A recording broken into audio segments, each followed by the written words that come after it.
The Italian American word of the week is finalmente. Finalmente is like from the Italian word finalmente, which just means finally. Finalmente is something an Italian American mother would say if her daughter finally got engaged at 37. I speak from personal experience.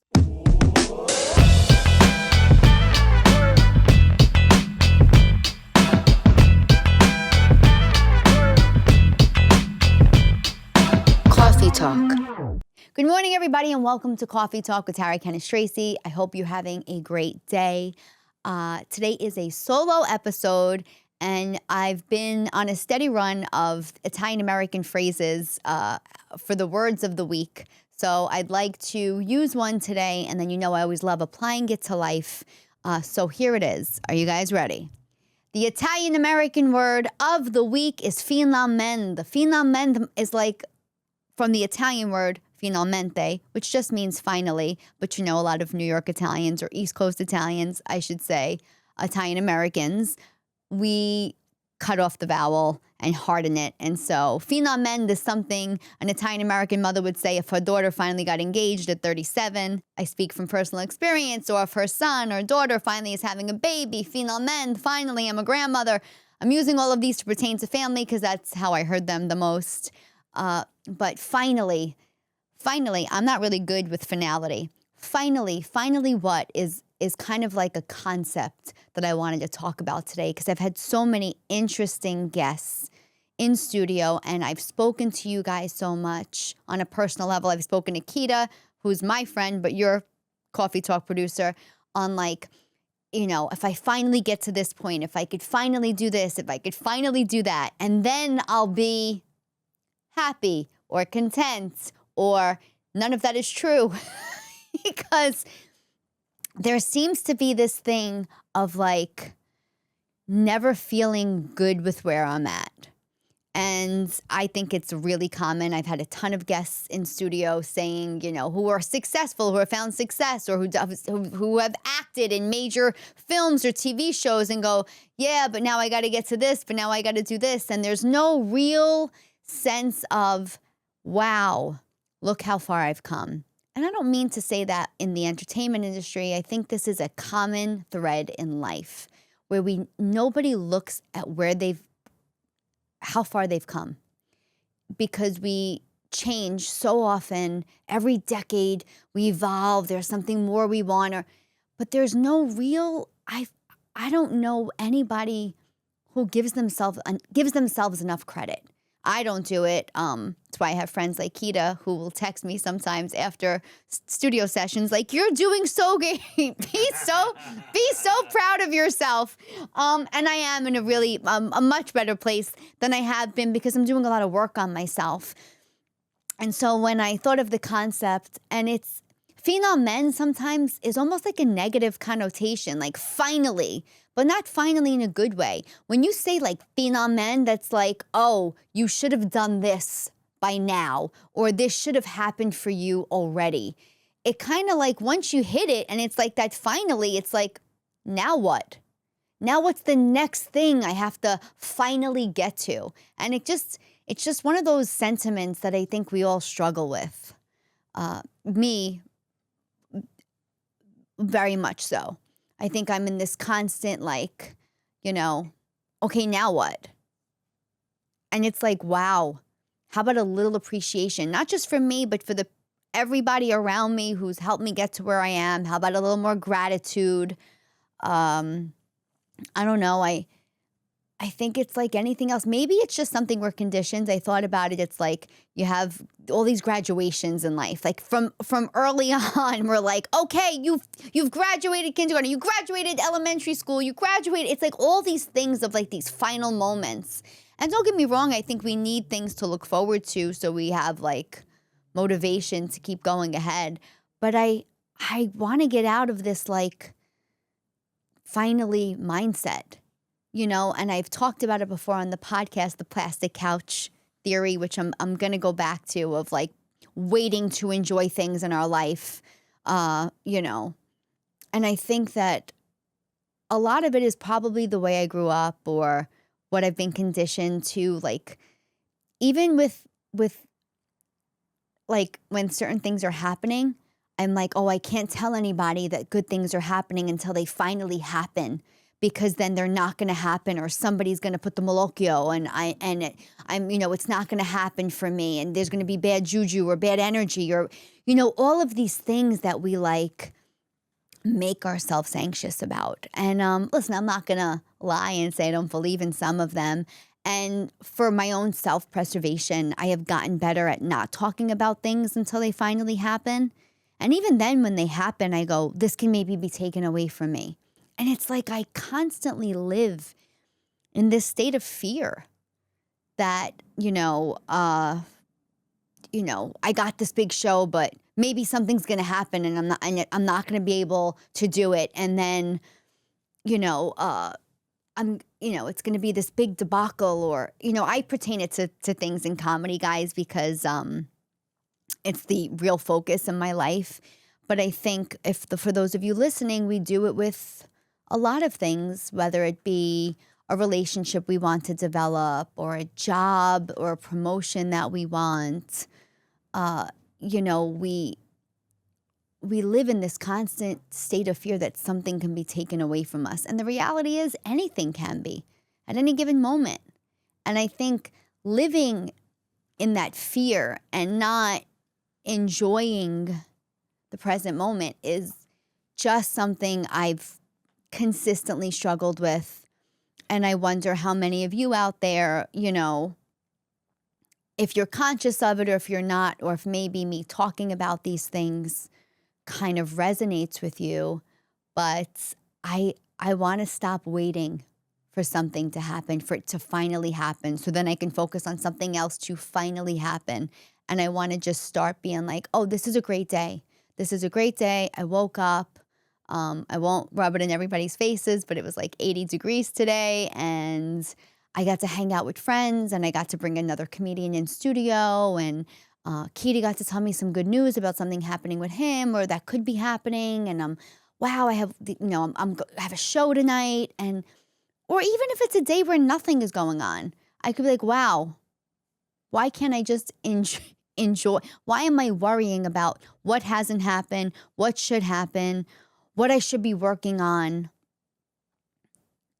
There was a video somebody posted the other day, and this has been a constant topic on Cawfee Tawk, where we allow ourselves a day to do nothing, or to just, not be productive. I'm not saying it has to be every day, but why do we feel like we have to do something, put so much effort in all of the time? And, where's the pleasure? I would love to know where you guys gain your pleasure. I get mine through friends. I do get mine through comedy, but like I said, stand up, depending on any given night, could just be 15 minutes on stage, could be an hour 15, depending on the, schedule I have, but that's not a lot. There's a lot more hours to a day in a week and a month and a year than that. So guys, if there is something, listen, I'm not saying don't congratulate yourself when something great happens. Of course, if you've worked towards a goal and you've accomplished it, yes, finalmente, and yes, good for you, and yes, celebrate it. But stay in that celebration for a while. I feel like we have these great things happen to us, and then it's like off to the next thing, or worrying about something, or I've talked about it on the podcast with my friend Greg, where something great could happen, and then, I'm worried on something so mediocre is not even worthy of all the time I put into it. I put a lot of time into worry. I'm anxious. But again, all things I'm working on. So full transparency, my friend recommended a therapist that she highly recommends. And I have been in therapy before, and I had a wonderful therapist who I kind of felt on my last call I had evolved from, or we outgrow certain people. Doesn't mean she's not great. Doesn't mean I wouldn't recommend her to anybody who needed her. She gotten me through so many hard times. And I'm as a licensed counselor, I always recommend therapy to people. I know there could be a negative stigma to it, but if you have insurance or could afford it, I think speaking to somebody unbiased and somebody you can trust and feel safe with, sometimes even like in these podcasts, just talking out loud about things helps. And sometimes you don't want to tell your friends or family, you don't want to worry them, or you don't want them to be like, okay, you're being dramatic. I mean, I'm Italian from New York. Everything I almost say and think is dramatic. But, there's a sense of not being safe when you tell certain people, even if they're your best friends. You go, I don't want somebody to know my thoughts, or I don't want them to judge me, or especially if it comes to like a relationship. If you're working through something in a marriage or in a personal relationship and you can't really navigate it yourself, sometimes even in my own marriage, I don't want to talk about something that happened with Mike to a friend who may judge him in the moment, although I will say it's almost ad nauseum how many people love Mike after meeting him. I said if Ray Romano didn't do the show, he's great. Oh, here we go. There's the peanut gallery agreeing. But Mike also loves Keita, so that's probably why he co-signs on that. But I think it's I said if Ray Romano didn't have a show, Everybody Loves Raymond, that would have been my big sitcom spot. I just could have said Everybody Loves Mike, and it ain't that the truth. But still, there are things, we all have bad sides to us, or things, somebody can say to hurt you. There's been moments in my marriage where I'm like, well, I'm not going to tell anybody, that you said this to me. Although I did once, I'm going to be really honest with you guys. I once said to Mike, do you tell people the way we fight? Like, do you say, and he was like, I would never tell my friends how we fight. He goes, I'm too embarrassed of the things you say and do to me. Oh my God. Guys, I am an angel. You don't see the little halo? Oh, okay, never mind. But no, but having somebody to talk to who's not going to judge and can look at things from a different perspective, man, you can gain so much insight into that. And, we've talked about meditation and other things that we can do to be in the moment and be present. But the truth is, it takes a lot of work. It takes a lot of work not to stress. And I haven't gotten to the point that Keita has spoken about where he could, just say, kind of like that let them theory where you're like, all right, let it. I can't let this thought control me. I haven't gotten there yet. I am working to get better at it, though. And I know it's something we talked about on the podcast last week with Greg. But I just thought finalmente was one of those words that it's so funny. When I say the Italian words, like I go mushad or stunad, like they're almost like insulting, but they're said with love. I feel like finalmente is said with such a positive connotation, but it really is negative when you think about finality in that way. And like I said, I'm just not good with things surrounding finality in general, like death and things like that. I've always struggled, not just with my own, mortality when I think about the thought. It's when I lose someone.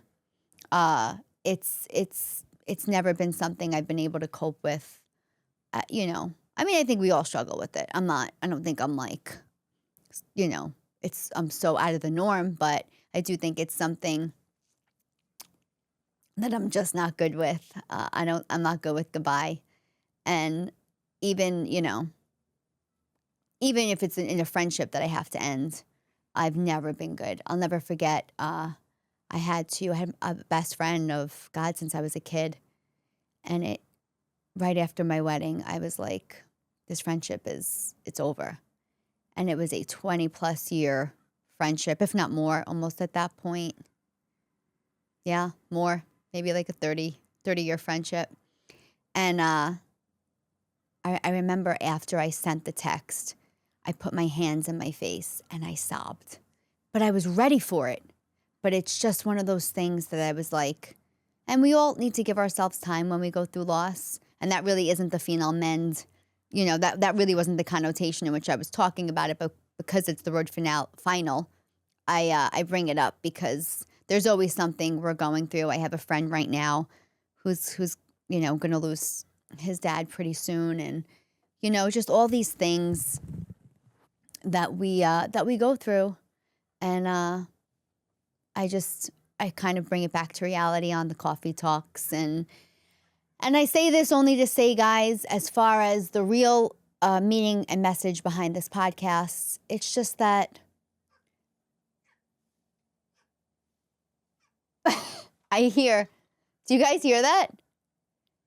It was like a cute little animal that sounded stuck in the wall. It's maybe birds. It's birds, guys. Which Italians famously use as a sign that it's like somebody who's passed. That's my alarm that you've been on for 10 minutes. Oh. Have I been on for 10 minutes? Actually, 13. All right, guys. Well, it was a sign nonetheless. Guys, the whole point of this was that I really am going to make a conscious effort. And I'm going to start the things I do. You know, we've talked about meditation here. I've talked about going to therapy. Every little piece that I get of something that I think helps me, I'd like to share with you guys. I know you guys love these episodes because they are nostalgic and I bring up the words. But I've really been thinking about applying these words and the way we grew up into more of a self-help, perhaps even book, with my plastic couch theory at the front of it. So I'd love to know your thoughts about that. It was something I talked about with a friend.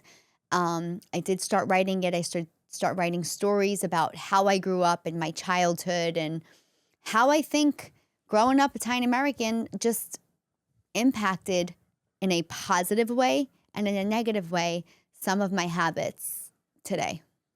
You know, there's an H in with. I said wit. You were like, wit. You know, I really don't appreciate. Wit. I don't appreciate the constant commentary on my. Listen, it's with. I didn't say, like my father will say tree instead of three. Oh, yeah. Yeah. Am I that bad? I mean, this is the thing, guys. You know what bugs me out and it really bothers me? When people say the East Coast accent makes you sound less educated. Here's the thing. I have 2 master's degrees, but I'm not going to lie. Sometimes when I hear myself, whether it be on this podcast or I hear other people speaking, sometimes I go, ooh, there's something not as refined, I guess, in our minds that we think. But if I did say wit, which I will go back to the videotape. Who used to say that? Let's go back to the videotape. Do you remember that? That's an East Coast. Who said, was that a sports announcer? Yeah, I mean, that was like football tape, yeah. No, there was a famous guy. I'm going to look it up right now. Let's go back. I mean, you're probably talking about Howard Cosell. No, I don't think. Let's go back to the videotape. Who said it? I mean, any of the wait a minute. Football announcers. Let's see. I think it was like an NBC guy. I mean. Oh, it's not coming up on the stamp. John Madden? No, it was a. Let's go back to the videotape. Oh, it's not coming on my. Hold on. Let's go back to the videotape. Damn Wi-Fi in this place. Anyway, guys, who said let's go back to the videotape? Put the name in the comments, and on the next episode, I'll do. First person who gets it right gets a cannoli. First person who gets it right gets 2 tickets to my comedy show when I'm in your area. Let's go back to the videotape, which I will do to see if I actually said with W-I-T-H or W-I-T. I was with him. I was with him. I was with him. It's also because I speak fast. It's not that New Yorkers are not pronouncing words right. It's that we speak so fast, we cut things off. Famously, New York Italians do it with even the Italian language. And I think New Yorkers, we do it just because we speak so fast, which is ironically something I've noticed on stage. I've had to change my cadence once I stopped being an primarily East Coast comedian. Because I realized, I'm like, these jokes aren't hitting the same way. It's that they couldn't process them within the speed I was delivering them. They didn't realize you were speaking English. Guys, I'll give you Keita's address if you want to send him hate mail on my behalf. I would never say to do that. It's just a suggestion. Guys, I love you, and I do love Keita, regardless of all the comments he has about this accent. Send hate mail to @Keita And guys, we may be coming to you from a new home soon, so wish us luck.